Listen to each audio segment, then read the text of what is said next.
Iran के बाद तुर्की Israel का अगला टारगेट।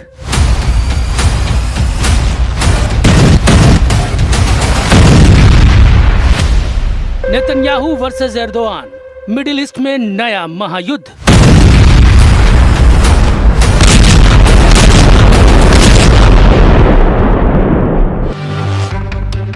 खाड़ी में जंग का तूफान थमा भी नहीं कि नया बवंडर खड़ा हो गया है। इजराइल ने ईरान पर तूफानी हमले किए, उसके न्यूक्लियर और मिसाइल प्रोग्राम को कुचलने का दावा किया। अब इजराइल के प्रधानमंत्री बेंयामिन नेतन्याहू ने अगला टारगेट चुन लिया है।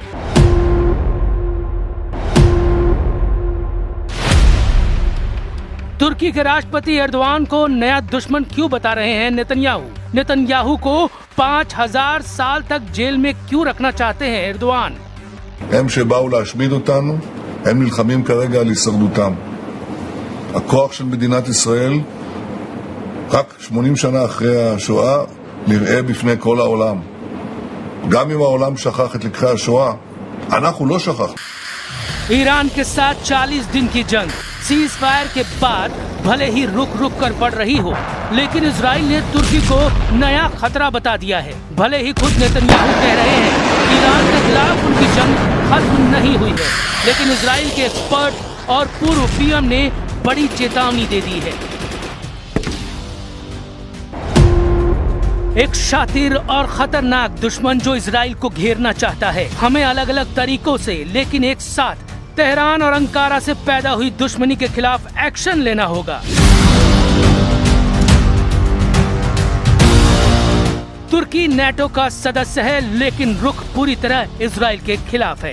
एर्दोआन खुलकर कह चुके हैं इजराइल इलाके में खलबली मचा रहा है और अस्थिरता फैला रहा है, जबकि कई रिपोर्ट्स में ये दावा किया गया है कि इजराइल के लिए एर्दोआन सबसे खतरनाक नेता है। 2 दिन पहले तुर्की विदेश मंत्रालय के ट्विटर हैंडल से एक लेटर जारी किया गया, जिसमें लिखा गया, नेतन्याहू ने जो अपराध किए हैं वो आज के समय के हिटलर के हैं। उनका ट्रैक रिकॉर्ड भी यही है। नेतन्याहू के खिलाफ युद्ध अपराधों और मानवता के खिलाफ किए अपराधों के आरोप में अंतर्राष्ट्रीय कोर्ट ने गिरफ्तारी वारंट जारी किया है। नेतन्याहू और इजराइल की सरकार अंतर्राष्ट्रीय कोर्ट में कार्रवाई का सामना कर रही है।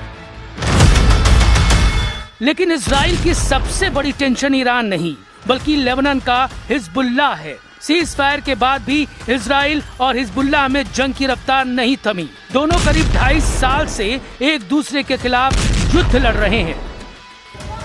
7 अक्टूबर 2023 को हमास ने कई मोर्चों पर इजराइल के खिलाफ हमला कर बड़ा झटका दे दिया था। इसमें 1000 से अधिक इजरायली मारे गए और सैकड़ों को बंदी बना लिया गया। 8 अक्टूबर 2023 को इजराइल ने हमास पर पलटवार किया तो हिजबुल्लाह एक्टिव हो गया।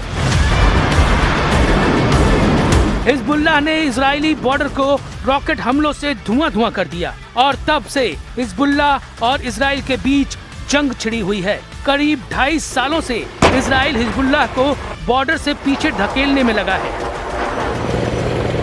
הייתי אי שם בלבנון, ברצועת הביטחון עם כוחותינו, עם חיילי המילואים הנפלאים שלנו, עם המפקדים הנועזים.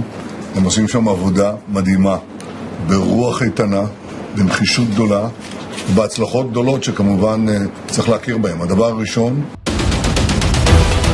अमेरिका ने सीज फायर करवाया, लेकिन इजराइल इसके खिलाफ था। इजराइल के अंदर ही सवाल उठने लगे, क्या इजराइल का ऑपरेशन नाकाम साबित हुआ? लंबी जंग लड़ने के बाद भी ईरान खत्म नहीं हुआ। हिजबुल्लाह अब भी एक्टिव है, ऊपर से नया मोर्चा खुल गया है।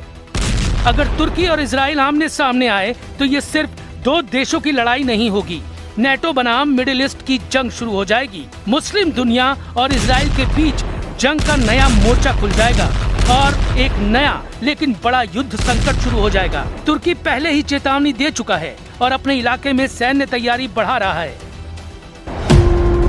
इजराइल और तुर्की के बीच जंग का मतलब है multi front war.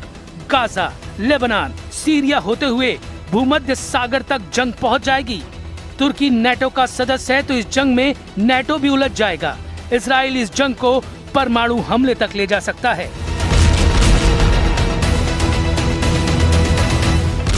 bu yıl veya bu yol tıkanır veya dinamitlenirse işte o zaman devletimizin kadife eldivene sarılı demir yumruğunu kullanmaktan da çekin.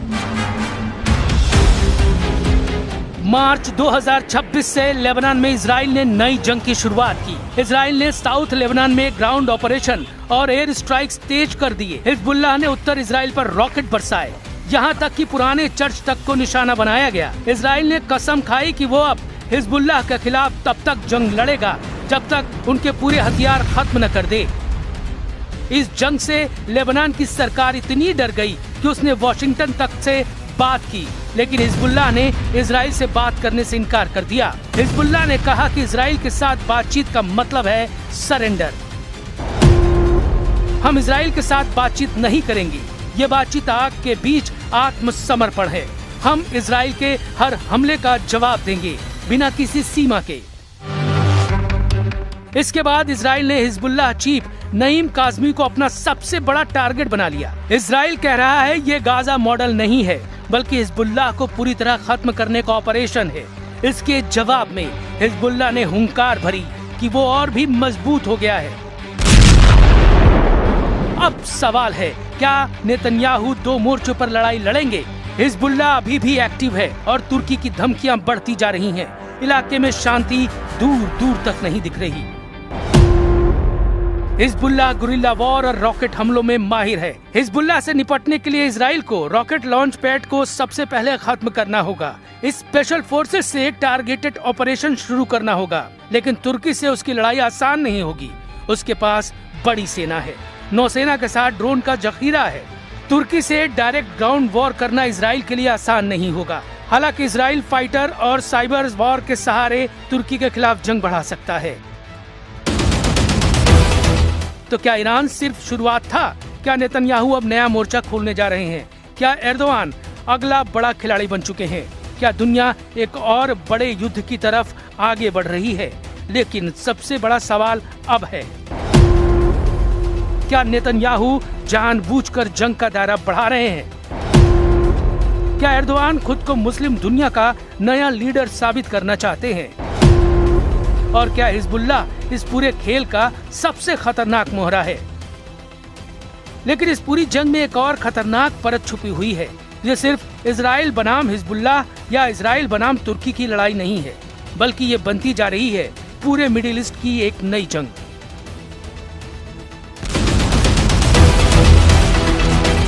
Israel जिस मल्टी फ्रंट वॉर की बात कर रहा है वो धीरे धीरे हकीकत बनता जा रहा है। गाजा में हमास, लेबनान में हिजबुल्लाह, सीरिया में ईरानी नेटवर्क और अब तुर्की की खुली चेतावनी, यानी चारों तरफ से घिरता हुआ इजराइल।